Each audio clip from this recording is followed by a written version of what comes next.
can to show our respect for the Dharma and for the teachings. And if we do that, then that changes our mind.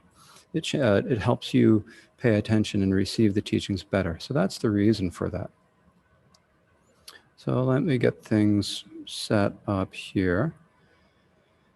Okay, so anyways, we're now on the second day of our teachings on the way of the Bodhisattva.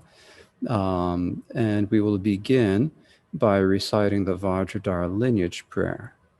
But I know that there are a few new people here, and so I thought I ought to speak a few minutes about this prayer before we recite it. And also, some of you who have known the prayer for a long time, still it always helps to refresh and remind ourselves. So this prayer was written by Champo Sampo of Pengar. Sometimes he's called Pengar Champo Sampo. Pengar is the name of the area where he was born. So he was a student. He was a student of the 6th Karmapa and the main teacher of the 7th. So that means he lived in the 15th century. And he was a great master of all the different meditation practices of our Karma Kagyu lineage. And at one point in his life, he spent 18 years in meditation retreat on an island in the middle of a large lake in the north of Tibet. The lake is called Namtso. And this is a very secluded place. You could only get there in the winter when the lake froze, and you had to walk across the frozen lake to get there. In the spring, when the ice melted, then you were stuck until the next winter when the lake froze again. It's a very isolated place. So after he finished that retreat, he wrote this prayer, which really distills all of the most important instructions on meditation into a very short and easy to remember prayer. So these instructions are very profound. They may sound kind of simple, or maybe not. But they're very profound. So in our lineage, we consider this one of the most important prayers. And that is one reason why we are reciting it today. And yesterday. The other reason is because we're following the example of Trungpa Rinpoche, my teacher and many of your teacher. So he often begins his teachings by reciting this prayer, and so we will do the same here.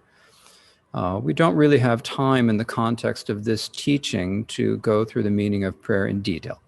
That would be a teaching in itself. And it's possible that we might have teachings on that sometime, probably not by me. I don't necessarily feel comfortable speaking about this particular prayer more than just in terms of the words. I can tell you the words, but the meaning is a different matter. Now, when we recite the prayer, we'll recite it in Tibetan, and there are a couple of reasons for that. One important reason is that today we have people listening who speak English and people who speak Chinese. So if you're to sing in English, the Chinese speakers will be left out. If we sing in Chinese, the Tibetan speakers are left out. And if we sing in Tibetan, everyone has a hard time, so it's equal for everyone. So that's what we will be doing. And then the second reason is, as Trungpa Rinpoche says, this prayer was written in Tibetan, and it has been chanted in Tibetan by many great masters for centuries. And so all of that Rinpoche feels gives the words, the sounds of the words, some blessings. And then there's a third reason that applies to the English, but not necessarily the Chinese. And that is that in the English, there are a few different translations, but none of them are particularly easy to sing with a melody unless you go to the effort to actually learn the melody, learn the words.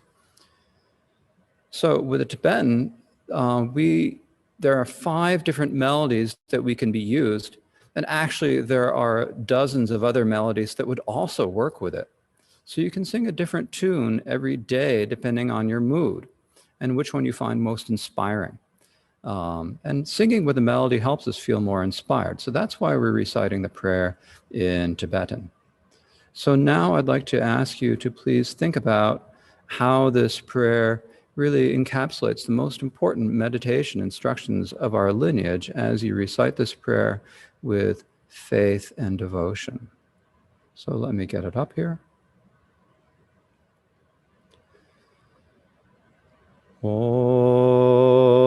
dorje chanjen telo narotang marba mila chije gambompa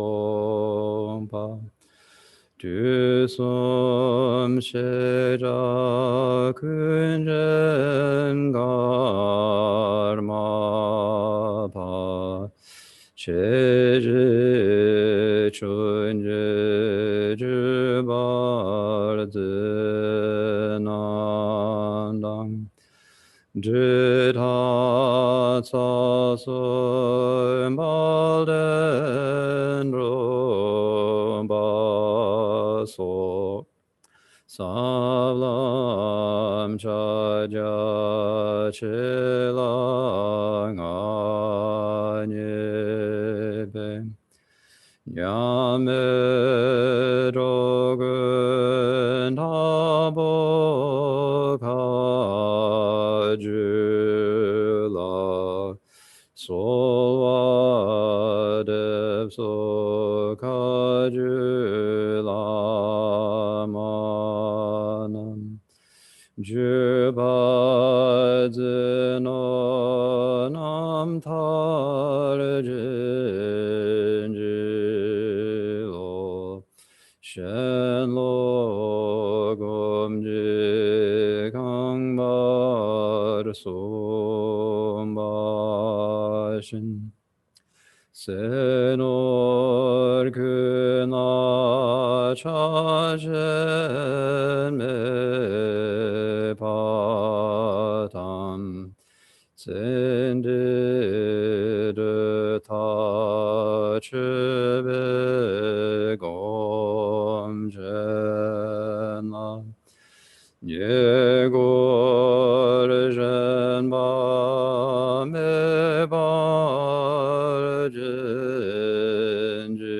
barjenjilo Mugu gomji gor sombashin Menga dergo chebela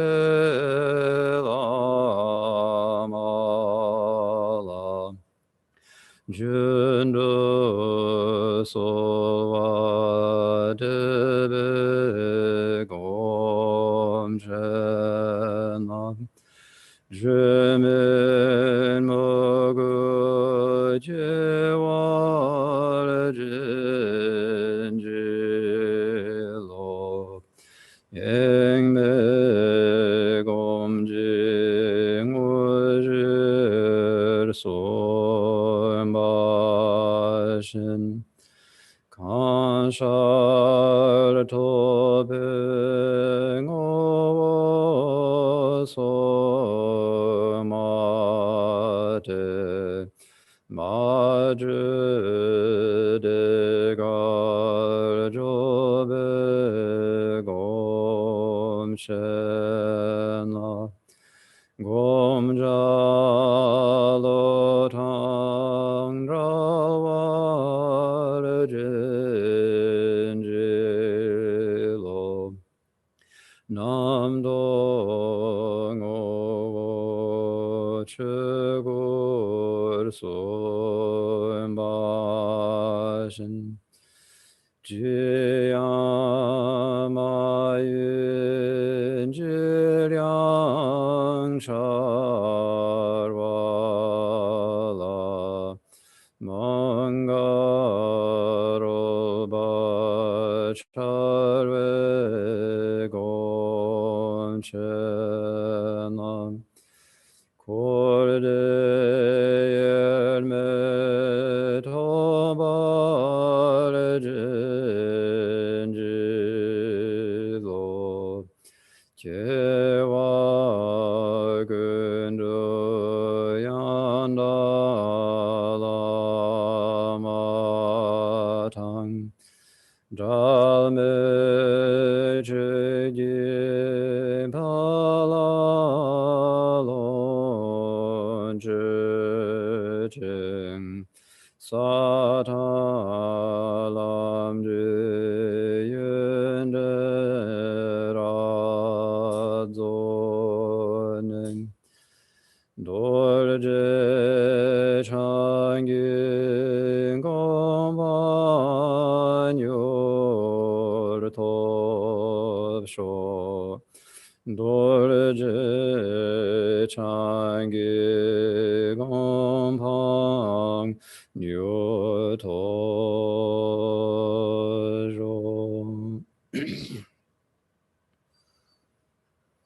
In the Dharma Expanse Palace of Akanishtas, the essence of all Buddhas of the three times who shows me directly my mind is Dharmakaya. I prostrate to the glorious exalted Guru. Please bless me and all sentient beings that our minds become the path. The Dharma, please bless us that the Dharma become the path. Please bless us that the path dispel confusion. Please bless us that confusion arise as wisdom. And now please think to yourself that we need to bring all of our mothers, all sentient beings throughout space to the state of completely perfect Buddhahood. And in order to do that, we need to achieve Buddhahood ourselves. And so we are listening to the Dharma today for this purpose of achieving Buddhahood for ourselves and others. In other words, please listen with the motivation of bodhicitta. And the Dharma that we are listening to is the way of the Bodhisattva by the great being Shantideva. Of the 10 chapters of the way of the Bodhisattva, we are speaking about the 7th, the teachings on diligence. And so yesterday, just to give a brief recap of what we went through yesterday, hang on a second, I realized I forgot to close my email program, and I better close that before I get any more distracted. There we go. I'm free of that. Okay, so yesterday we went through the first half of the chapter. In terms of the verses, it's a bit less than half, but it's close enough to half. And it begins with a discussion of what is diligence, diligence being a zest for virtue or an enthusiasm for virtue. So just feeling like you really want to do virtuous activities like being generous, meditating on loving kindness and compassion, doing other practices and so forth. So that's diligence, just being excited about doing something, about doing virtuous things in particular. And then the next part of the chapter talks about, well, what is the main impediment to diligence? It is the laziness. So we spoke about the 3 types of laziness. There is the laziness of sloth, the laziness of clinging to bad actions, and the laziness of self-disparagement. And so we talked about the remedies or antidotes for these 3 types of laziness. And primarily, these are the meditations on death and impermanence, the meditations on the sufferings of the lower realms, and then developing self-confidence, the certainty that we are able to practice the path of the transcendences and that we are able to achieve the ultimate result, Buddhahood. It's possible. You should never forget that. It is very possible for any of us to achieve Buddhahood. None of the people whom we look up to as Buddhas or great masters now were any different from us when they started. And some of them were worse off. So one important thing about these teachings on diligence is they are not the most intellectually challenging teachings in the way of the Bodhisattva, but they're very important. And so when we study them, as Trungpa Rinpoche, when he taught them in Varanasi last year, he spoke about how actually it is very important that we shouldn't just think about these teachings as an intellectual topic for study. Instead, we need to put them into practice and use them to make our lives meaningful. So the methods that Shantideva teaches are not difficult to understand intellectually, but they can be difficult to actually incorporate into your being so that you really feel them. That's what you need to get to the point where you can actually really feel the meaning of death and impermanence, when you can actually, when it actually really feels like you have no choice but to spend your time practicing the Dharma. That's hard to do. It takes a while. And sometimes what he talks about is actually a little bit hard for many of us, because sometimes he's talking about things we don't want to think about, things we don't want to face, or things that culturally seem foreign to us, particularly for those of us who grew up or were educated in a European or Western system. So a lot of people have resistance to some of these topics for these reasons. But if you have to really think about them on your own and investigate them with your own intelligence and contemplate them. And if you do this, they'll be very beneficial to your mind and to your Dharma practice. So when you listen to these instructions, you need to look inside yourself and see, do I actually have any laziness that would be an impediment to being diligent? You have to look, and look well. A quick glance is not enough. You actually have to examine. But if you look in yourself and you find, oh no, I am lazy, you don't need to be upset. You don't need to be despair. I mean, it's not good, but we have these antidotes that Shantideva teaches. And because Shantideva has taught these antidotes, there's no real problem that we can't overcome. So we just need to use the antidotes. And this is important and beneficial. So listening and contemplating is important, but that is not enough. You have to make sure whether you understand them, and then whether you know them, and whether you really realize what they're teaching and what it means to you personally. It's important to see, can you incorporate them into your being so that they're no longer just some idea in your brain, but something that you feel in your bones. And this doesn't happen overnight. It takes a long time and a lot of contemplation, but eventually it is very beneficial. Even just a little bit, even if you don't get to the point where you feel it in your bones, but maybe you feel it a little bit lower from your brain. Maybe it's going from the top of the brain down to the bottom of the brain. I don't know. If it's gone that far, that is excellent. If it gets a little bit further and gets to the sort of level of your chin, then that's great. If it gets to your heart, excellent. Any little bit you do is good, even if it is not always fun. So now we've come to the second part of the chapter, which are the techniques for increasing and strengthening our diligence. And so this part of the chapter also gives very clear methods and instructions, pith instructions, really. And these aren't instructions that were made up by some modern spiritual guru. These are instructions given by the Buddha and the Bodhisattvas that Shantideva is summarizing and compiling. He takes them and puts them in a way we can understand. And so for the methods for increasing and strengthening our diligence, I mean, that is the methods for the second part of the chapter, the increasing and strengthening our diligence, the main thing summarizes them as the 4 forces and the 2 powers. So we've got 4 forces, 2 powers.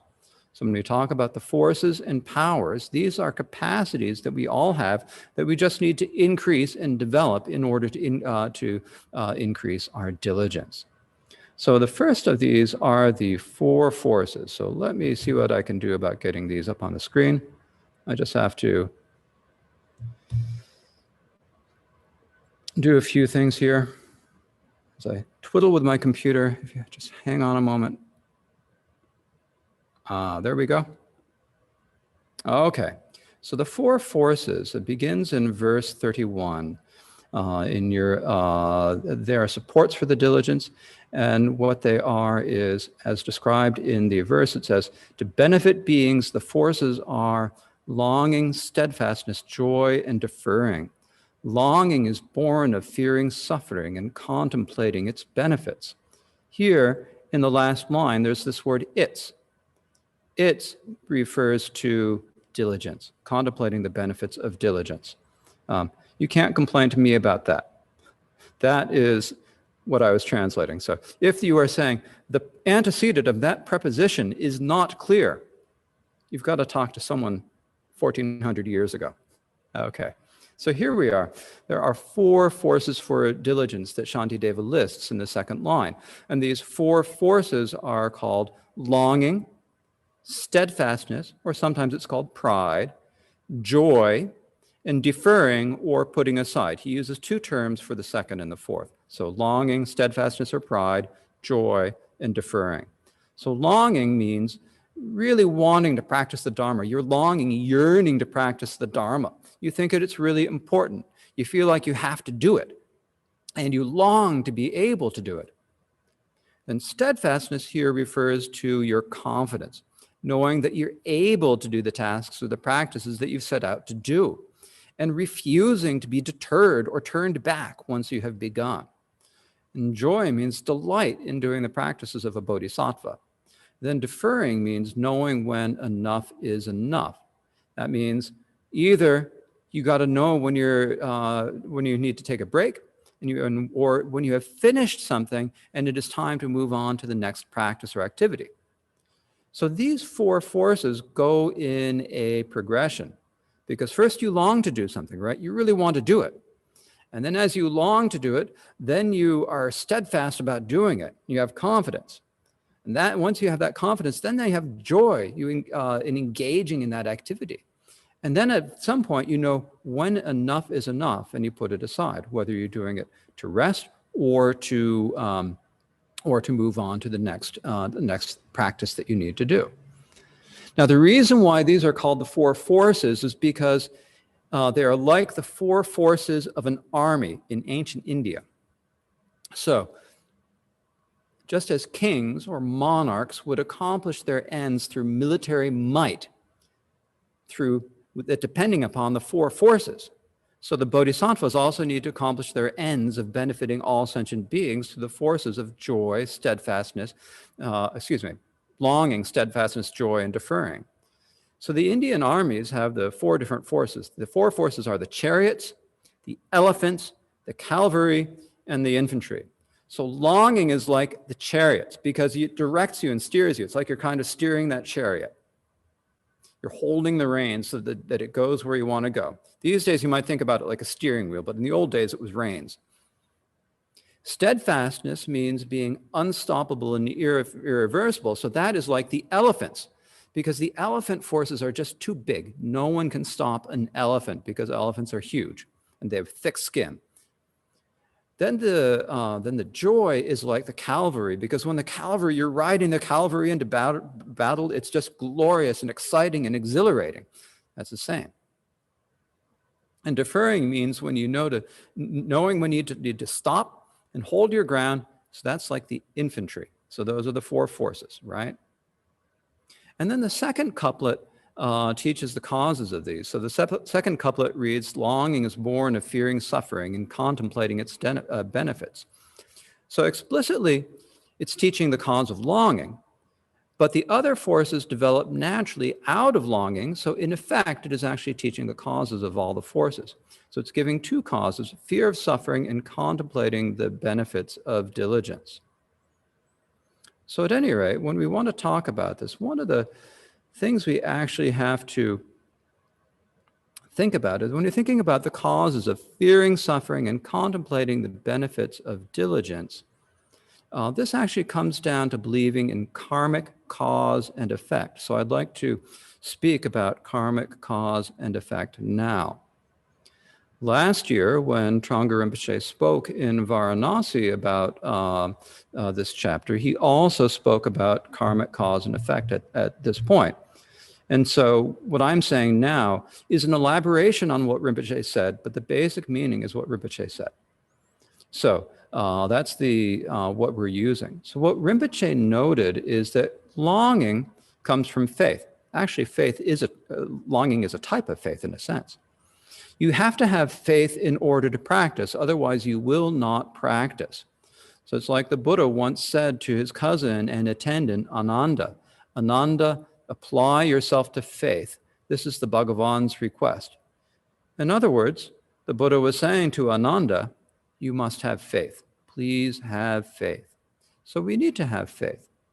Now, faith here can have different meanings, and there are different types of faith. There's the faith of conviction, the faith of sincerity, and the faith of longing. So if you have faith, you'll be able to practice. But if you do not have faith, then you won't really be able to practice, or your practice will be kind of lukewarm. It won't have a lot of power to it. It might be enough to make you feel good for a short while, but it won't be strong enough to really help you effect any lasting change. So generally, it's said that you develop faith and longing in the Dharma by contemplating karmic cause and effect. So Now, of course, there are different ways that you can have devotion and faith and longing. And you can think about this in terms of people have different capacities or different faculties. In general, in the Dharma, there is talk of there being two types of people. People with sharp faculties who follow the Dharma, and people with dull faculties who follow faith. So most Westerners, or people who come to Buddhism at a later age, are people who have sharp faculties in following the Dharma. This means that they've done a bit of meditation or study, they see it's beneficial, they begin to feel confidence in it, they believe in it. And because of that, that gives them faith and devotion. So because of that faith and devotion, they're then able to practice.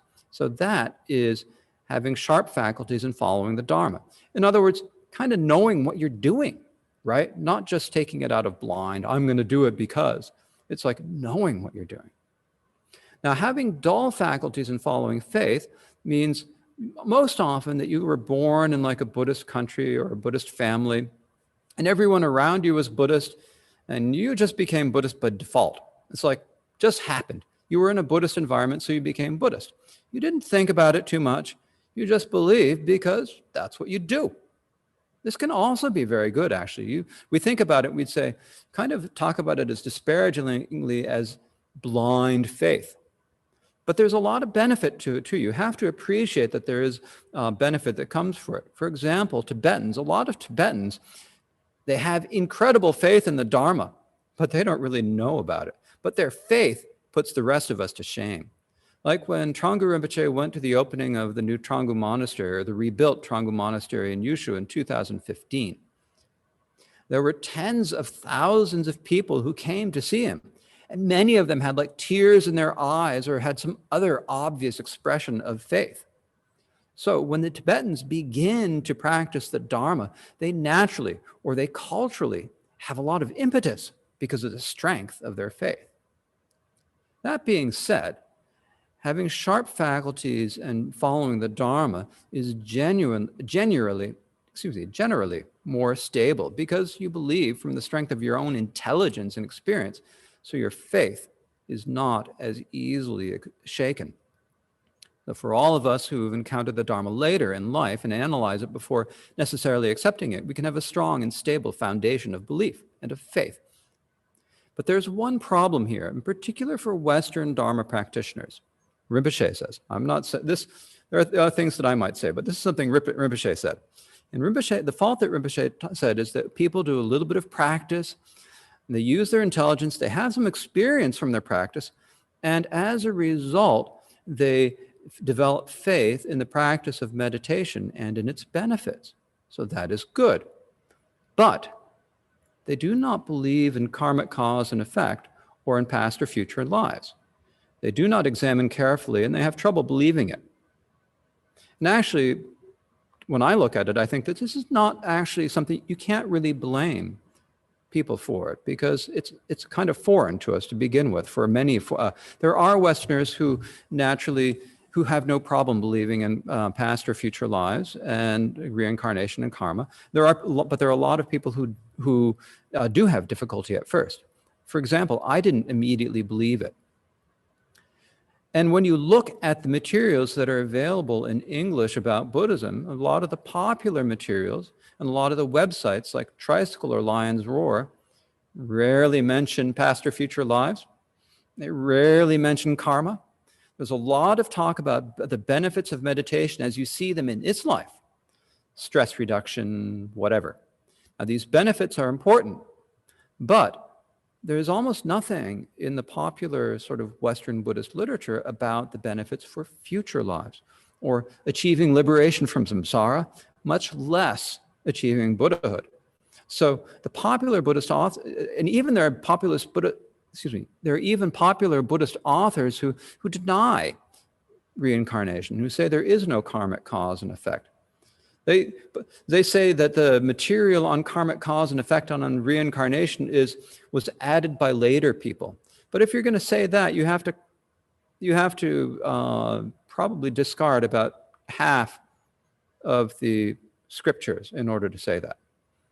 And a lot of these scriptures seem pretty reliable when you read it, and they're consistent with the different traditions. So I don't I think that they're just trying to take out the bits of the Buddhist scriptures that they don't like in order to support their own position, which doesn't seem really particularly honest intellectually.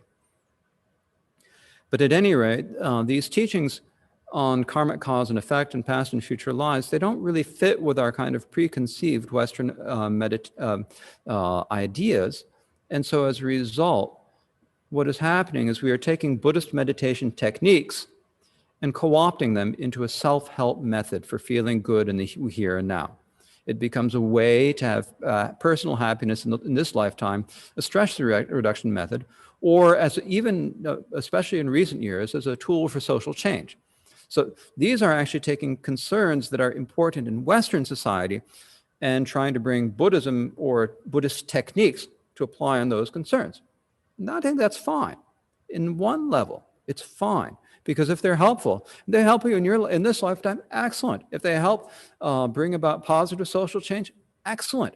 But let's not lose the idea of what is important. We have to remember that no matter how good we feel in this lifetime or how fair and just our society becomes, these are impermanent. So the pleasure of this lifetime will end, and you'll need to be ready for what comes next. A fair and just society can only be fair and just as long as the people inside of it, or only if the people in the society overcome their afflictions and no longer act out of greed, lust, bias, or hatred, right? As long as people have those, there's going to be problems. There are lots of examples of people trying really hard to create good societies. And often what happened in these societies is that there was a period where they were generally good and helpful, but then a lot of them fell apart.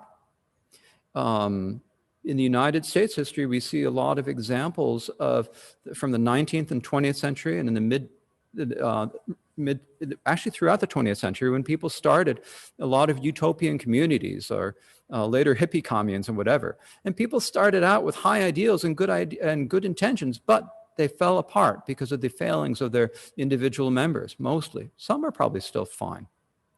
Or you can look at revolutions. There's the French Revolution. What happened? They were saying liberty, equality, and fraternity. And then a few years later, what were they doing? They had the guillotines, and they're executing people by the thousands or the dozens, however many. Or the revolutions in the 20th century, the Russian and Chinese revolutions, they both started out well with high ideals, but later, what happened? Because of individuals' lust for power, millions of people died in both of those countries. So until we as individuals improve ourselves and overcome our own afflictions, there's no way there can be a just society. In other words, if we want to bring a just society, we have to change ourselves and become bodhisattvas to help others. So that is what is important, I think. So my fear, when we reduce Buddhism to just another self-help method or another way to bring about a fair and equitable society, we're in danger of losing the teachings that will really actually help us transform ourselves into better people.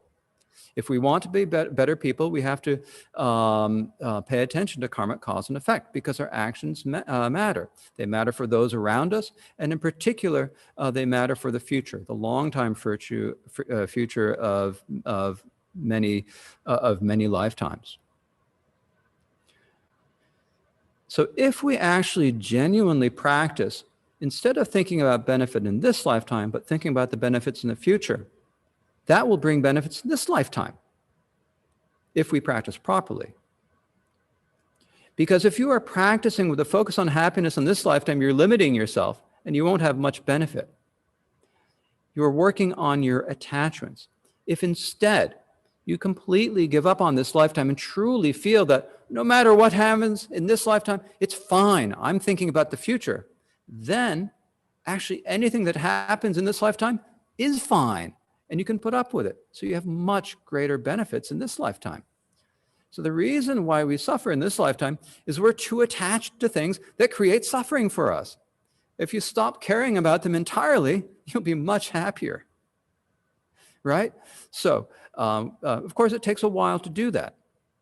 As I've been saying repeatedly, you need to look at where you are.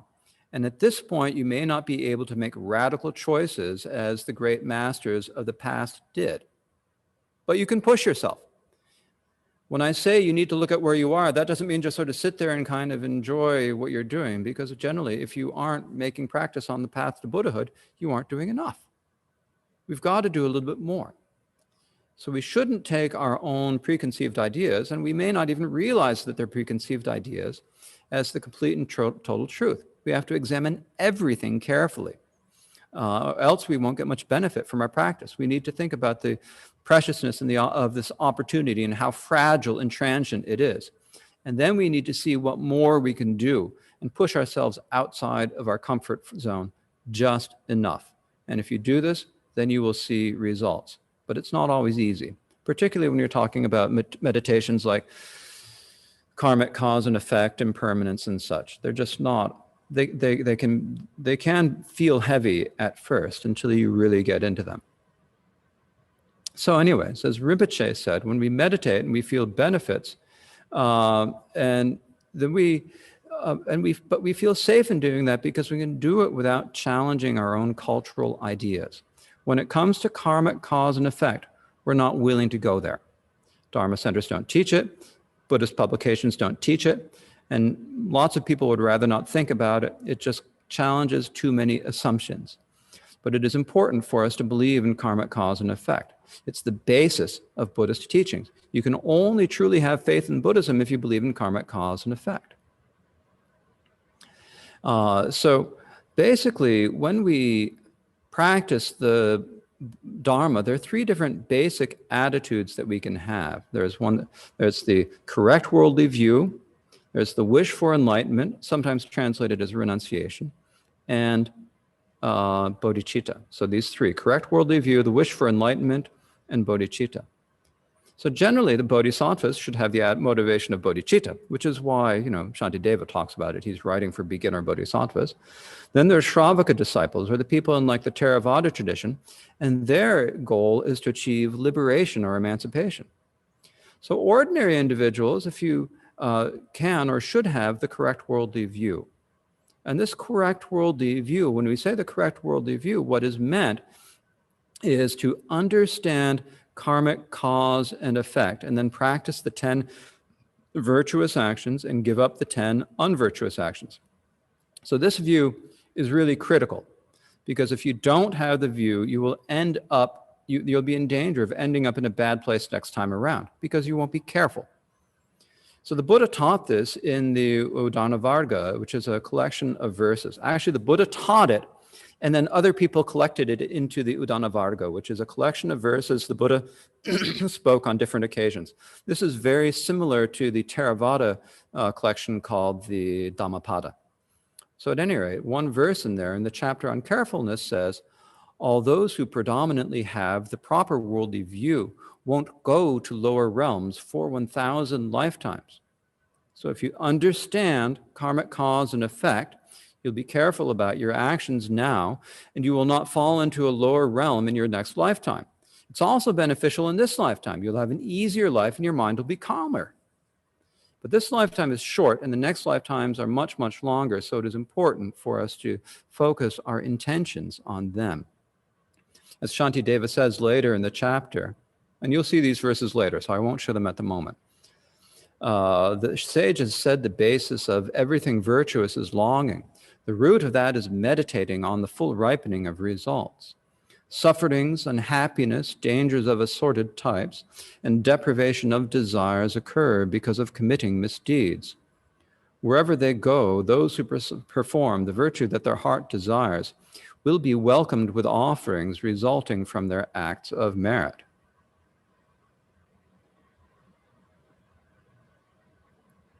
Wherever they go, those who commit misdeeds, though they want happiness, will be destroyed because of their wrongs by the weapons of suffering. So here we need to understand what virtues are and what misdeeds are. So actions that are motivated by greed, and so greed is a range from just kind of mild attachment to lust and all the way up to rapacious greed. That's the first. Then you've got hatred, which again is a range from mild aversion to intense hatred. And then delusion, which is like mistaking things, not knowing their nature, or being indifferent to things. So these are the three poisons: greed, hatred, and delusion. And it's important to remember that even though with greed and hatred we're using a strong word, it's a range, running from very subtle all the way up to very intense. So any action that is motivated by these three is necessarily unvirtuous, and it will have a bad karmic result. So actions motivated by the opposite, which is non-greed, that is the opposite of attachment or greed, non-hatred and non-delusion, are necessarily virtuous actions, and they will have a good karmic result. So we have to understand this, or we'll find ourselves committing bad deeds without realizing it.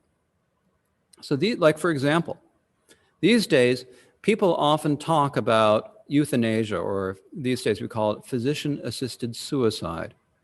So on the surface, when you look at it, someone is suffering.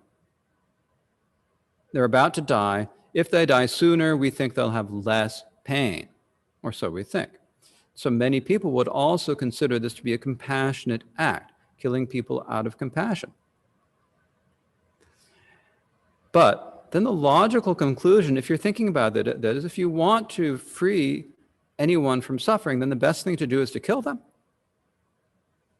Why are you just limiting it to the time of death? You know, when someone's already, what do we say? When someone is already, to the time when someone's already got their illness, that doesn't make sense. So if you have the materialist worldview and you think that the death is the final end to anything, and that the mind does not continue on to another existence, that would be reasonable. But there is no definitive proof of that. There is evidence to the contrary. For example, there are near-death experiences that cannot be explained on a purely materialist or neurological view. There are parts of them that do not fit. So even from the standpoint of science, if you say that the mind and consciousness stop at the moment of death, that is a hypothesis. It is not a fact. From a scientific perspective, saying their future lives is also a hypothesis. They have not figured out how to prove or disprove either position. And so scientifically, you can't say that either position is proven. So from an objective standpoint, you cannot be certain what's going to happen at the time of death. What is going to happen to that suffering person? If the materialist view is correct, then maybe it's not a problem. But if it is incorrect and that person is in danger of falling into lower realms, then when you kill them, you might actually propel them into more suffering. And so if you aren't certain that euthanasia is going to end suffering, it's risky to do it. And also from the Buddhist point of view, we don't even know what our own karma is, much less someone else's. So if we kill someone as euthanasia, then there's a danger that we're just going to bring on their suffering even sooner. So euthanasia is actually considered a type of killing out of delusion. In ancient India, actually, this was practiced by the Farsi or Persian sects that settled. I think they're primarily in the area of around present-day Mumbai. So the Persians would practice euthanasia on their elderly parents, and the master Chandrakirti described this as an act of killing out of delusion in his text, The Entering the Middle Way. So no matter how much miserable or how much in pain a human being is, that suffering is small compared to the suffering that they'd experience if they fell into the hells. And then the other aspect of it is that the person who's committing euthanasia is performing the act of taking another's life. That'll have bad karmic results.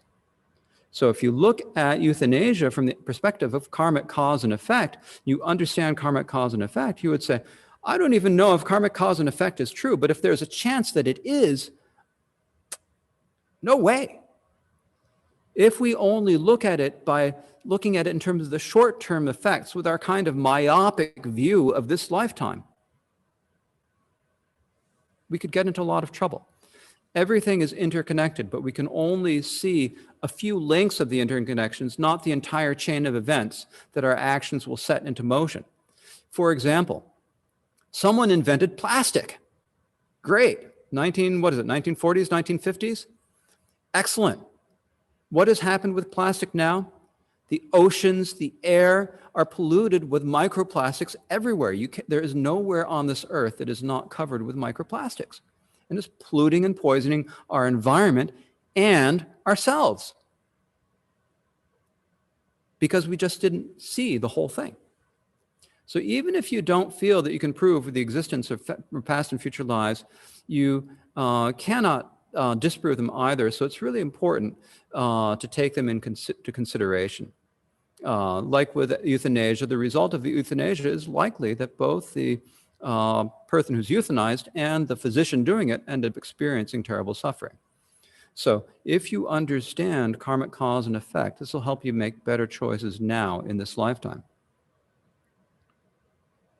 So even if you are practicing meditation, actually you might think, you're actually working with karmic cause and effect. Meditation is a virtuous cause. It's a cause, it's an action. You're meditating, it doesn't look like you're doing anything. My grandmother would have thought I wasn't doing anything if I was meditating. But it is an action, and it'll have pleasant results in this lifetime and beneficial, fully ripened results in the future. So if your meditation is good enough and pure enough, it'll even uproot the afflictions and obscurations that lead to suffering. So even a simple meditation practice is actually working with karmic cause and effect. The meditation practice is the cause. The result is developing the wisdom that sees the nature and therefore uproots the afflictions. Or we also practice by talk about gathering the accumulation of merit. What are we doing?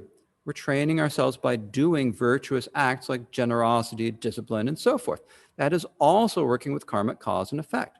Gathering merit by being generous is doing a virtuous cause, right?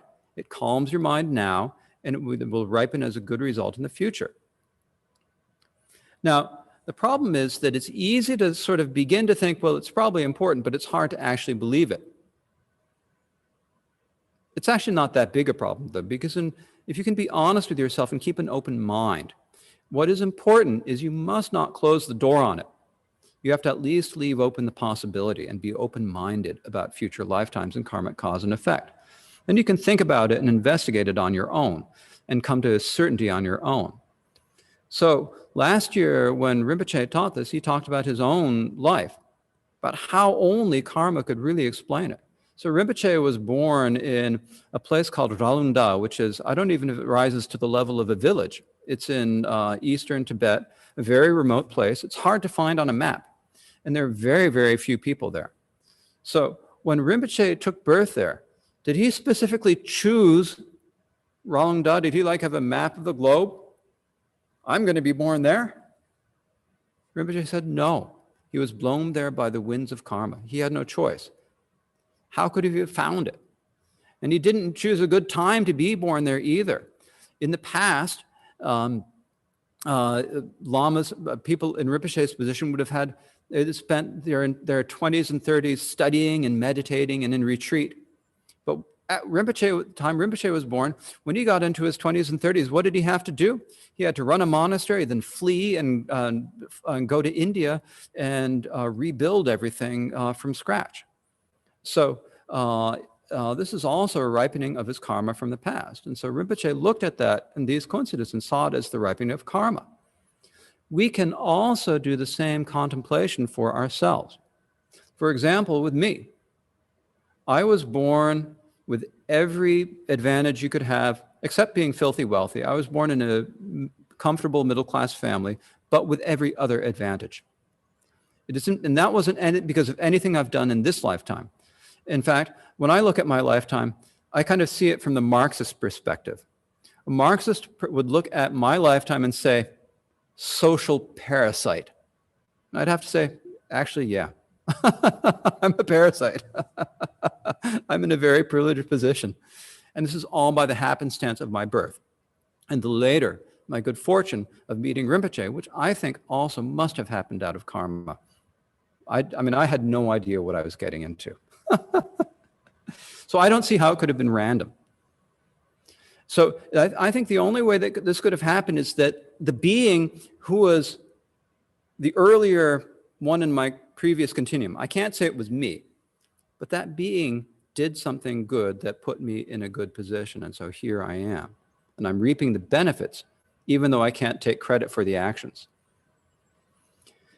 So you can also take a look at all the examples of all the great, look at the examples that the masters and the great beings of the past have given us. For example, there's the Buddha. There are his great disciples, such as Shariputra, the great Arhat. There is Mahaprajapati, his aunt. There's Utpalivarna, who was a courtesan, who then later became a nun and achieved arhatship. There are Indian masters like Shantideva. In the present day, we have the Dalai Lama, the Karmapa, Trungpa Rinpoche, Mingyur Rinpoche, Jesong Kusho, Nikanda Rinpoche. Lots of masters. And all of these masters believe in karmic cause and effect, and they teach it. They have acted on it, and they've achieved great results because of their understanding of karmic cause and effect. So if you trust these masters, we go to Rinpoche and we get meditation instructions on Mahamudra. We trust everything he says until he starts talking about karmic cause and effect. Is that right? So you need to at least give it the benefit of the doubt. So that's how it was for me at first. When I first started, I remember thinking to myself, boy, I can feel the benefit. I know that he's onto something about meditation. He's talking about karmic cause and effect in future lives. I don't know about that, but he's right about meditation, so I'm going to give him a chance, right? You're right about that, so give him a chance. So then, later when I looked about things and contemplated how things came about in my life and how I had the good fortune to meet the Rinpoche and the Karmapa, I just don't see any other explanation that could make sense. So that's how I did it. So look at your own experience, look at your own path and see what happens. And I think that will help you develop conviction in karmic cause and effect. Even if you are someone who kind of already believes, it's helpful to do this sort of contemplation. So to kind of sum it up, if you do virtuous actions, they'll calm your mind, you'll be happier, and they'll have benefits in the future. If you do unvirtuous actions, they'll disturb your mind, prevent it from resting, and you'll have less peace and happiness in this lifetime, and you will have greater and further suffering in the future. This isn't something that I'm making up. It's what the Buddha taught. And it's important for us to put it into practice, at least at first as a way to sort of tame our minds at the very least, but to try to gradually gain conviction, to take it a step at a time. So that's kind of an elaboration on what Rinpoche said when he taught about karmic cause and effect. And I went on a bit longer than Rinpoche did. But Rinpoche was really very insistent when he taught about it, and he repeatedly said how important it is. And so that's why I have gone on about it. So you might think that I'm spending the whole teaching. Yesterday I spoke, I rattled on for such a long time about death and impermanence, and then I rattled on about, what did I speak about? All sorts of stuff, and I never got to the text. Well, okay, so now I better actually get to the text. So we've come to the actual teachings on the four forces. And so here we are. Let me get this going again.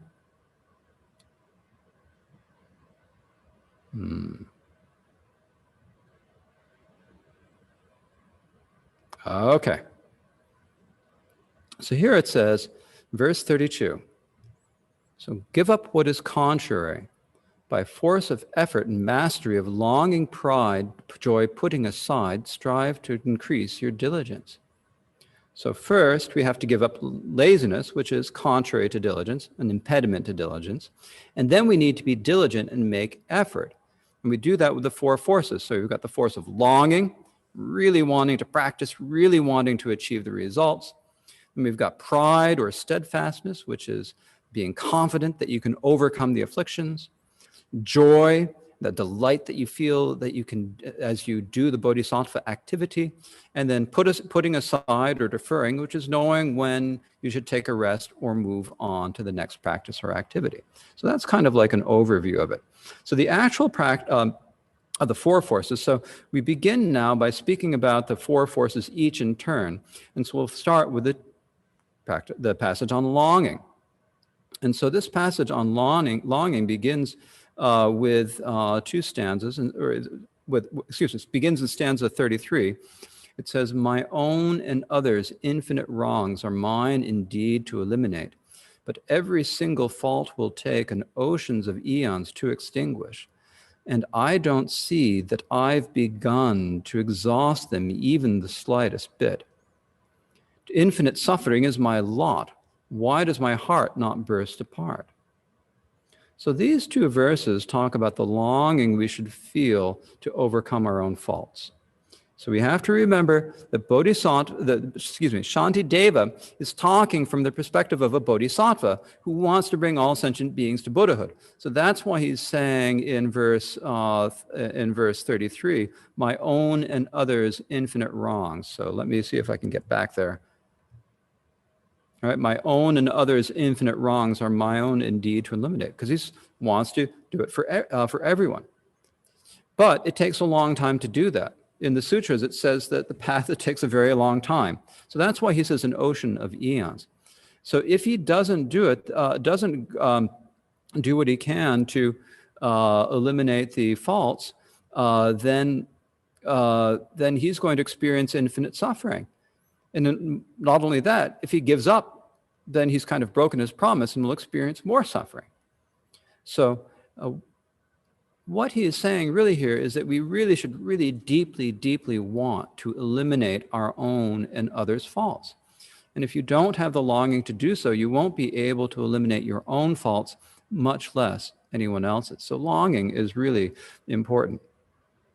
Another way you can think about it is, imagine if you, as a bodhisattva, were actually able to free other sentient beings of all their faults, purify their wrongs, and in this way, completely free them from suffering. Imagine that you actually had the power to do that. And this is what you want to do. You have the ability to do it, and you engage in doing it. What would it be like? It's just like so amazing, so wonderful. Wouldn't you just love to be able to do this? I'd love to be able to. I mean, I think it'd be great. You're doing Tonglen meditation, you're visualizing, taking in all the suffering and freeing all beings of other afflictions and obscurations. And if I could really do that, wow, it'd be great. So I want to be able to do that, right? You have that longing. I have to be able to do that. So then in the next couple stanzas, we talk about the longing to develop our qualities. So we have two things we need to long to do. We need to be able to long to overcome our faults and long to develop qualities. So the next stanzas are pretty similar to the previous ones. "My own and others' numerous qualities are for me to accomplish. And though each quality will take an ocean of eons to cultivate, I've never cultivated even a fraction of a quality. It is astounding how I've squandered this birth that somehow I achieved." So it's pretty parallel. These stanzas are parallel to the previous two, except here we're talking about positive qualities. So the last two lines are talking about how much a waste it would be if we don't take full advantage of this human life and the opportunities that we have to practice the Dharma now. So we have to always remember what a tremendous situation we're in, rejoicing in it, but not just rejoicing, we also have to put it to good use and make the most of it while we have it. If you remember this, then you're naturally going to develop the longing or desire to practice the Dharma. So next, in the next stanza, the Shantideva, kind of Shantideva's approach is to kind of look at the negative side, right? So in the next stanza, he's looking at all the opportunities that he's missed, all the things that he hasn't done. "I haven't worshipped the Bhagavan or given the pleasures of great feasts. I have not acted for the teachings or fulfilled the wishes of the poor, provided safety to those in fear or given comfort to the wretched. All I've created is suffering and pain inside my mother's womb." So what Shantideva is mentioning here is kind of like examples. So like at the beginning, he says, "I haven't worshipped the Bhagavan." This is like making offerings to or praising the Buddha. He hasn't done enough to feed the poor by providing them with feasts. So these are examples of material generosity that he hasn't done. He hasn't acted for the, excuse me, in the third lines, I haven't acted for the teachings, means trying to make sure that beings can receive the benefits of the teachings of Buddhism, which can bring long-term and short-term benefits. So that we need to act on their behalf so that they can thrive and flourish. So Shantideva doesn't seem that he's done that either, nor does he think that he's given enough comfort to people in difficult situations or dire straits. Basically, he's saying that he hasn't done anything good in this lifetime. And the only thing that he has done in this lifetime is to bring pain to his mother while she was pregnant with him. So what good? What else? He doesn't see that he's done anything else. So I think the point that Shantideva is saying here is we have so many opportunities to do things that can actually help other beings. But we often miss those opportunities. There's an opportunity, and it just slips by us. Or we think, well, I could give now, but I'll wait later. I can do it tomorrow. But that later never comes. It's just like, there's that moment, you never know what's going to actually happen, whether that person is going to be there to be given. You might think to yourself, well, I could give the money today, but maybe I'll give it tomorrow. But is the person going to actually be there tomorrow? You don't know. So if you actually think something is important enough to do, you have to do it now, when you have the chance, because you don't know about the future. So if you're going to make any progress on the path, let alone reach Buddhahood, you need to take all the opportunities that you have to do virtuous things. So if we don't have a strong desire to do this, that is, if we don't have longing, we're going to miss many opportunities. We don't need to feel guilty about this or beat ourselves up about it. Instead, we need to think about the tremendous benefits that will come for ourselves and others if we take advantages of them. So if we remind ourselves about that often enough, we'll feel more longing, which then will lead to doing it more often. So if you miss an opportunity, you don't need to feel guilty about it. You just need to say, I missed that opportunity. I'm going to not let another one slip by. And then eventually you'll find yourself taking advantage of the opportunities. So one thing we also have to remember is that the reason why we are experiencing these difficulties is because we have not taken advantage of the path in the past. So as it says, as Shantideva says, because I have not longed for Dharma, such tribulations have occurred to me before and even now. Who would forsake the wish for Dharma? The sage has said the basis of everything virtuous is longing. The root of that is meditating on the full ripening of results. So this is one of the stanzas that I quoted earlier. So if in the past we had longed for the Dharma and been diligent, we would be bodhisattvas or Buddhas already. And we wouldn't be experiencing any suffering ourselves. So that's the only thing that's different. So we need that longing. It is the basis for making progress. Now, the word I'm translating as longing is chanda in Sanskrit or murpa in Tibetan. If you've been to teachings by Rinpoche or other Tibetan teachers, you've probably heard this Tibetan word murpa before. So often in English, we call it interest. But the Gyalwang Karmapa once suggested to me that if we say longing, it's a better translation, because it's like you've got to have an intense feeling, a kind of fervent feeling that you really want to do something. It has to be a strong enough feeling to actually motivate you. It's like, yeah, I'm kind of interested in wildflowers, but it's not enough to motivate me to do anything about wildflowers, to learn their names or anything like that, because I don't really long for it. So you have to really long for it. So the way to develop the longing then is to meditate on the full ripening of full ripening of results, or karmic cause and result. So I've already said a lot about that, but we do need to think about why it is important to consider this. Basically, when you contemplate karma and develop a belief in it, then you're going to be naturally much more careful about your actions. So if you know that acting out of greed, hatred, and delusion is going to bring you suffering, you're going to be much less likely less likely to do it. You're going to be better able to resist. And the stronger your conviction, the less likelihood you will commit misdeeds. And if you believe 100%, you wouldn't do a misdeed even at the cost of your own life, as is said in the traditional texts. Now, you might just think that this is something that is said in the traditional texts, but that isn't so. Actually, there are also modern texts that talk about this, non-Buddhist texts. There is a recent book about near-death experiences called After by Dr. William Grayson, Greyson. An interesting book. He's not a Buddhist. He's a doctor. Of course, that's not necessarily exclusive of being Buddhist, but he isn't Buddhist. And he describes how many people who have near-death experiences see their entire lives flash by their eyes. So after they are revived and they come back to this lifetime, they will no longer kill, for example.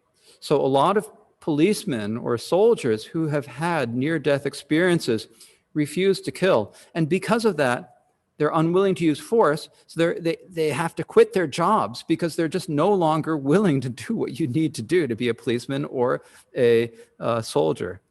Unfortunately, being a policeman seems to involve a lot of force. So, and I think that this happens because what they see when their life passes before them ideas gives a greater understanding of the effects of their actions. Now, this doesn't mean that they understand karmic cause and effect, but they see a much broader view of what an action can do. It's like what I was talking about earlier with the analogy about plastic.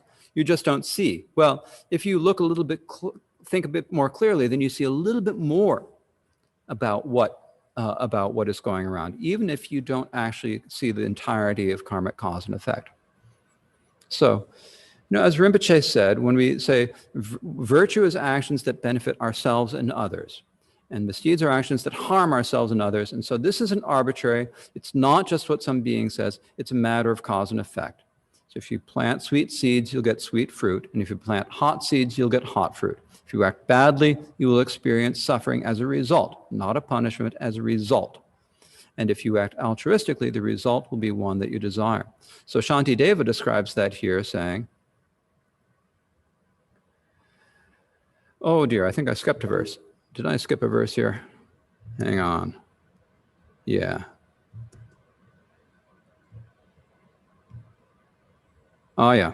Sufferings, unhappiness, dangers of assorted types, and deprivation of desires occur because of committing misdeeds. So, when you're experiencing suffering, unhappiness, danger, and deprivation in this lifetime, it is almost always because of bad actions you committed in a past life. There are some times when it's because of your own stupidity now, but usually it's because of a past life. So, but when we say that, since a lot of people have problems with guilt, especially a lot of Westerners, it's important to recognize you committed in your past life doesn't mean the same you. It means a previous being in your same continuum. So it's not you per se. So we've all been born in every possible situation, in every possible realm, and we've done all conceivable actions, occasionally good ones, but mostly bad ones, and probably quite a few downright horrible ones. So, for example, you're experiencing in this lifetime, you're experiencing suffering in this lifetime. Maybe that's because in a previous lifetime, you were born a snake and you bit someone, right? That's a misdeed. So, but you can't say, if that was, if the misdeed, you as a snake, was that you? No, you're now human, and snakes are not human, so it wasn't you. But it was kind of earlier in the same continuum, and so you're experiencing the result. It's not you per se. So we're all the same. We have all been snake. I hate to say this. We have all been snakes in previous lifetimes. We've all been everything in previous lifetimes. And that's not anything exceptional. It's nothing to be worried about. It's just the fact. Because we've had an infinite number of lives. We've been born in every possible birth. So you aren't being singled out as a guilty person. We're all the same, so there's no reason to feel guilt. But we need to do what we can to fix the situation, and that begins with understanding karmic cause and effect. So it continues in the next stanza saying, wherever they go, those who perform the virtue that their heart desires will be welcomed with offerings resulting from their acts of merit. Wherever they go, those who commit misdeeds, though they want happiness, will be destroyed because of their wrongs by the weapons of suffering. It's easy to go an extra stanza ahead. From virtues you will dwell within the heart of a vast, cool, fragrant lotus flower, where nourished by the pleasing voices of the victors, you will grow in majesty. And when, because of the light rays from the sages, the lotus blossoms, you will then emerge before the victors with the supreme body, you will become a child of the Sugatas. So these two stanzas are talking about how you will be reborn in a pure realm because of virtuous actions and so forth. Then next, it speaks about the faults that come from performing misdeeds. But from your many non-virtues, the henchmen of Yama will entirely flay your skin, and you will be most miserable and wretched. When molten copper, melted over the most intense of fires, will pour all over your body, and blows rain down by blazing swords and spears will hack your flesh into 100 pieces, and you will fall onto the burning iron ground. So here, this is teaching the suffering that comes from harmful actions, in particular, the sufferings of the hells. And so here, another point, just to reiterate, is that when we talk about hells, we're not talking about a condemnation or damnation from an omnipotent deity. We're talking about it as a natural outcome of karmic cause and result. So the cause is non-virtue. It's not a moral judgment of that. It's just a natural effect. So then Shantideva summarizes this whole passage on longing in the next two lines, the first two lines of stanza 46. So here it says, so therefore you should long for virtue and cultivate it with dedication. So this is just basically saying you need to long for virtue. If you have faith and longing, then you will want to practice. And you'll be diligent and you'll achieve the ultimate result. Along the way, you'll experience the benefits of your virtuous actions. So that is the first of the four forces, the force of longing. It comes from believing in karmic cause and effect, and then feeling faith, longing to practice, and then being diligent, and eventually you can reach liberation in the state of Buddhahood. So that's the first two lines. So then the next two lines begin the second of the four forces, the force of steadfastness. So where did it go? There. So the force of steadfastness reads, so steadfastness, to reiterate, means confidence. And if you're confident that you're going to be able to do something well. Like if you're timid about something, you might be doing fine, but you're timid about it. And so you aren't able to actually do it. You'll get scared and not follow through, or you won't be able to do it, only because you're timid. So we need confidence when we act. And if you have that confidence, then you'll be diligent and your practice will go well. So this is talked about in what is meant in these third and fourth lines of this stanza. Once started, meditate on pride with the methods from the Vajradhvaja. So what we're saying here is that when you start doing something like a meditation practice, you need to meditate on pride and increase your confidence. So the methods to increase your confidence, and here pride in the verse means confidence. The methods are taught in a sutra called the Vajradhvaja Sutra, which is a section of the Ratnakutra Sutra. So the sutra itself reads this: when the sun shines, it is not turned back by the fault of blindness. Excuse me, I lost it.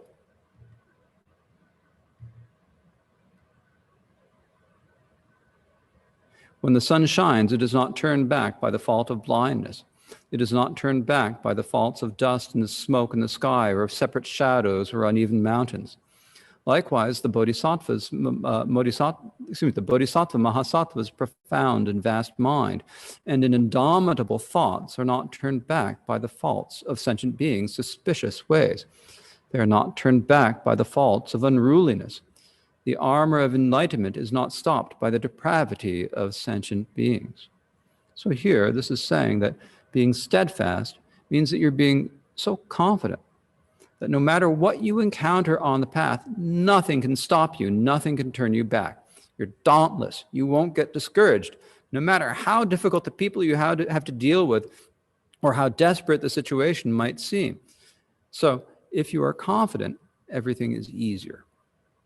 So there are two types of confidence or steadfastness here. So these mean first being steadfast at the outset, which means making sure at the beginning you can do something before you start. Then being steadfast while acting means keeping going no matter what. So Shantideva speaks first about being steadfast while acting in verse 47, which reads, examine first your resources and then begin or don't begin. Not starting may well be the best. Do not turn back once you've begun. So when you begin something, you need to make sure that you're able to do it first before you begin. You need to examine yourself and whether your situation will allow you to do it. For example, in the Viradatta Sutra, it says, like the 5 lay precepts,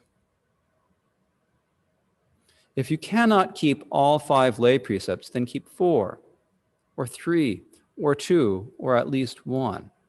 So basically what the sutra is saying, if you can't keep all 5 of the lay precepts, then take 4 or keep 3 or 2 or even just 1. You don't have to do the whole thing if you can't. For example,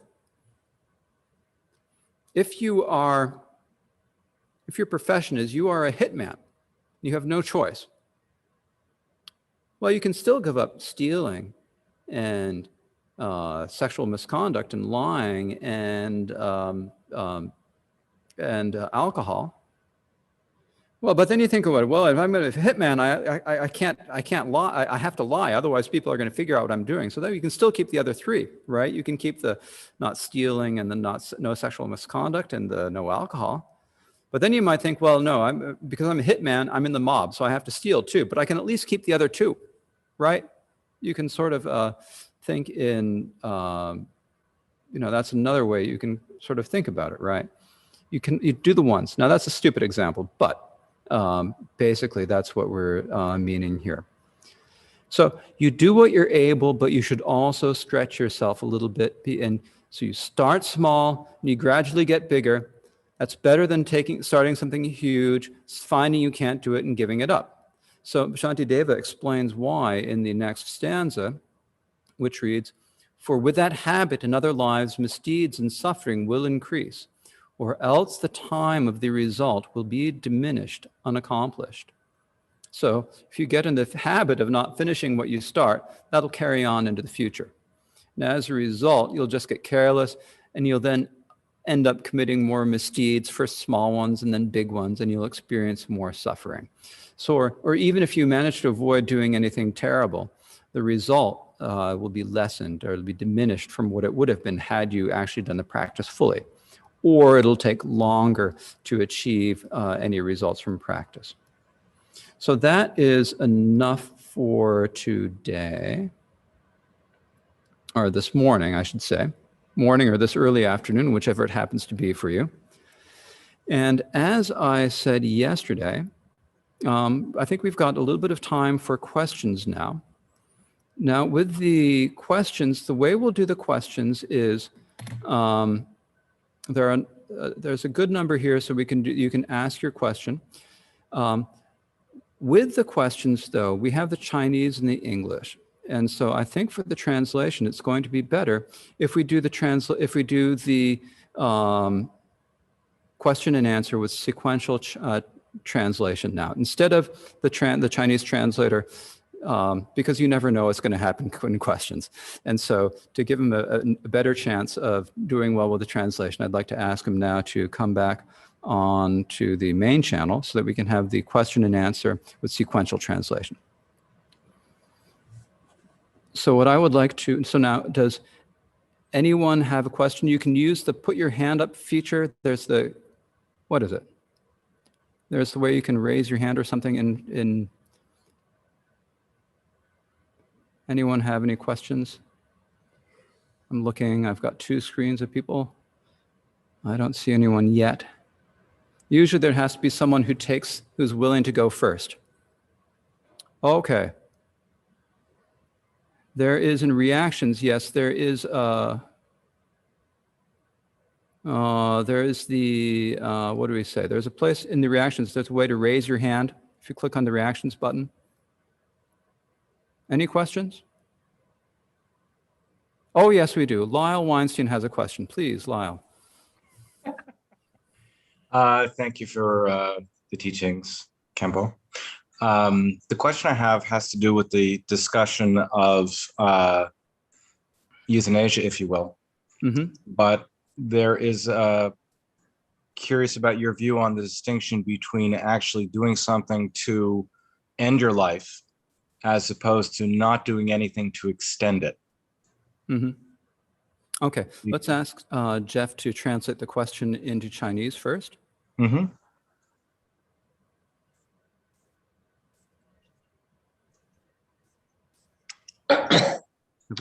Is Jeff here? Is this working, Jeff? Oh dear. Jeff, make sure that you click on the English channel button. We cannot hear Jeff. Oh, he has clicked on that and it's not working. Is it better to type it out? Can he see the chat? It's going to be difficult to type quickly in Chinese in the, I think we're going to,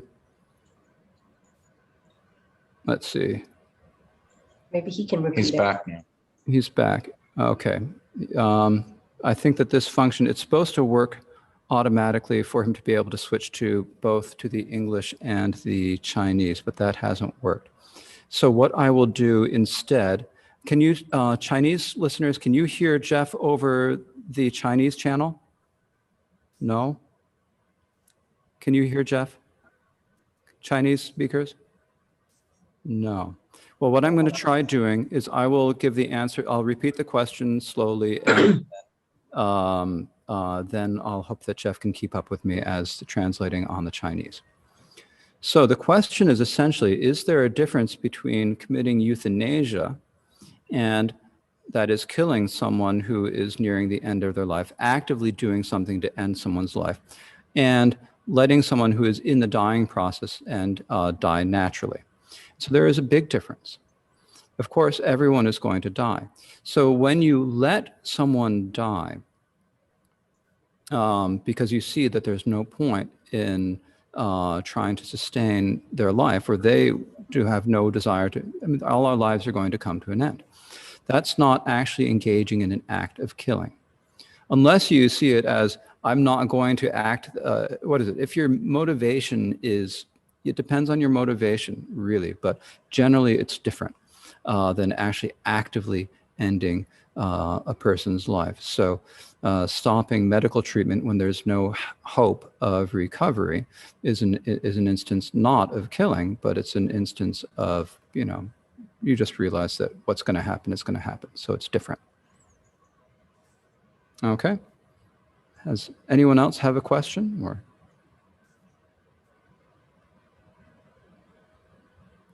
please feel free to raise your hand. Okay, Dinah Kamayashi-sama, you waved your hand. Yes, I have my virtual hand up too. Oh, I didn't see it. This didn't show up on my screen for some reason. Something's going on with Zoom. Same color as my wall. Okay. Oh, there it is. Yeah. Yes. Okay. Okay. My question is that I am older. See all this gray hair. Yeah. And what you said about when you get older, then it just kind of comes naturally of wanting to turn your life towards the Dharma. And I've always loved Buddhism. Mm-hmm. And then when I was in my mid 50s, I took a DNA test and was found out that I have both high risk genes for Alzheimer's disease. Mm-hmm. And then maybe it took a year or two after I realized that I just feel like I just really started being dedicated to my Dharma practice and all that. And I think that even though it's sad for me to realize that I'm probably going to end up with Alzheimer's, that I have a very high risk, but at the same time, it's a beautiful gift I was given that, the diagnosis has caused me to have diligence to my practice. And I just wondered if you knew of other practitioners that had similar experiences you could talk about. Okay, so basically, just to reiterate the question a little bit more simply, so for the Chinese listeners to hopefully get another chance, the question is essentially, when you learn that you have Alzheimer's or another disease that is going to bring your life to an end or decrease your capacities so that you'll be unable to practice the Dharma, that it's actually kind of a gift because it motivates you to do your practice. And so because of that, so that's like a real gift. So the question is, do I know of other practitioners who have had this sort of instance? And the answer is, it's yes, actually. And it's not just people. The thing is, if you wait for a diagnosis of Alzheimer's or whatever horrible disease it's going to be that you know is going to be fatal, at that point, you naturally get that wish to do something that's going to help you. But actually, the real Dharma practitioners realize that they already have the fatal illness from the moment they're born. So you have taken your experience of Alzheimer's and taken that as a motivation for practice. The rest of us also have to look and see, we have the fatal illness too. Our fatal illness is called being alive. That's our fatal illness. You have to realize that it's a fatal illness. And if you realize that, then it's going to motivate you to your practice. So what we have to do, those of us who have not yet had that sort of diagnosis or that prognosis given for us, we have to realize that we actually really do have that exact problem ourselves. Okay, and I see that David Walter has his hand up also. Yeah, it's not a question per se, but just a reflection, if that's okay. Thank you for speaking about different ways your path takes you throughout life. As a Western psychiatrist, I definitely have integrated Buddhist concepts into my practice throughout my career. However, only till later in life, really moved towards understanding and meditating on karmic cause and effect, for example, which you just spoke at length about. So that was not validating, is not the right word, but that was just a beautiful description of what my path has been up till now. So thank you for that. Okay, thank you for the kind words. So now, I think that what has happened is, if there are any Chinese speakers who have questions, please send the questions to, or other people, if you have questions, please send them to the email send them to Marta or Jeff, or send them to the email at Changgu Monastery, and they'll write them down and translate them for me, and I will address any questions from people who feel like they can't have their questions answered because of the language. I'll deal with those questions at the beginning of the next session. And we'll take one more question. I see that Jack Sokol has a question. Yeah, hi, David. It came to mind, and my question is not very well formed, but that karma can be approached as like the laws of physics. And I've heard it described as like, you cast a stone into a pond and it creates a ripple effect. And, and the wave energy goes out and then hits the edge of the pond and then comes back. And nothing is ever, in physics, nothing is ever lost. So whatever actions we perform in life,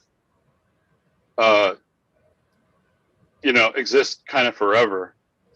And there's that wave energy effect. Have you any response to that? I mean, it's something that I've seen happen, just like sometimes if you're in a state, where you're meditating a lot or you're on a retreat or whatever, you can kind of see the inner workings of karma. It's very difficult in life, you know, as the life we lead, to see it, but I have kind of seen it in different glimpses, so to speak. So then was a book called The Tao of Physics that talks about similar things.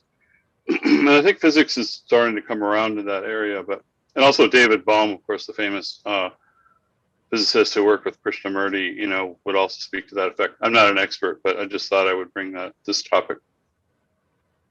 Yeah. So basically, this is talking about the relationships of like physics, the material physical world, and the teachings, the laws of physics, and karmic cause and effect. So there seems to be some. Basically, I think the point is that when you have physics, you are talking about cause and effect on a material level. So physics, I think, has a very good explanation of material. Physics and science in general has good explanations of cause and effect in the material world. When you're talking about karmic cause and effect, the sequences of cause and effect in the material world are, of course, important. But you also have, and probably more important, is the cause and effect of what happens in your mind. So in the teachings on karmic cause and effect, the most important thing is your mind. You can do the same action with different motivations, and it will have different karmic results. It's the mind that is important. For example, you can give a gift of $10,000 out of a motivation of generosity, just wanting to give your $10,000. Or you can give your gift of $10,000 out of a motivation of pride and egotism and with a wish to see your name written in huge letters. That is not. That's a mixed, probably a slightly negative action, right? Maybe a neutral, but probably slightly negative. Or you can give $10,000 with the intent to swindle someone and get $1 million out of them back. So it all depends on your motivation. So the physical level of cause and effect is really what's talked about in the hard sciences. And then in Buddhism, with the karmic cause and effect, we're adding the mental dimension and really considering that most important. Okay. So I think that is enough for this morning. So let me get my displays all ready. We will recite the dedication prayers, the dedication of merit, and then the prayer for bodhicitta. So just a moment. There we go. Osanam de tam che se pani tobne nye pedranam pam che ne Gegana chi balong chubai si pe tsole dro kunyo dro sho chanchu semcho rinpoche ma ke panam ke gyur chik Jepa nyamba me paryang gong ne gong do pelwar sho. Okay, so thank you very much. And I hope to see you all in a couple hours, I guess a little less than a couple hours for the next session. Thank you, David. Thank you. Thank you. Thank you. Okay, bye-bye. Thank you.